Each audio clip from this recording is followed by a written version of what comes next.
अस्सलाम वालेकुम। सर्दी के मौसम में जिल्द खुश्क होकर फटना शुरू हो जाती है। इस खुश्की को दूर करने के लिए कई किस्म की क्रीमें और लोशन इस्तेमाल किए जाते हैं।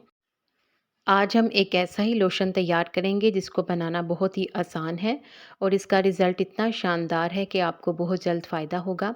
इसके इस्तेमाल से आपकी स्किन की डलनेस और डार्कनेस ख़त्म हो जाएगी और आपकी जिल्द गोरी और चमकदार हो जाएगी। इस लोशन के इस्तेमाल करने से आपको जो नताइज मिलेंगे, उसके बाद आप दूसरे तमाम लोशन भूल जाएँगे।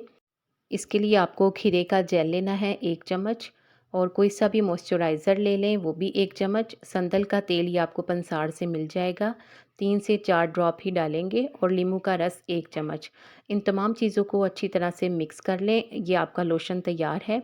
ये लोशन हकीकत में आपकी जिल्द को गोरा और चमकदार बना देगा और सूरज की वजह से होने वाली टैनिंग को भी दूर कर देगा।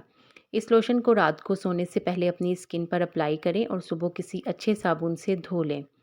इस लोशन को कम से कम हफ्ते में 3 से 4 बार ज़रूर इस्तेमाल करें। इसके इस्तेमाल से आपकी जिल्द गोरी होना शुरू हो जाएगी और इस लोशन के इस्तेमाल करने के बाद आप दूसरे तमाम लोशन भूल जाएँगे। उम्मीद है कि आपको ये लोशन अच्छा लगा होगा। वीडियो को लाइक कर दें और मज़ीद अच्छी टिप्स के लिए चैनल को सब्सक्राइब कर दें।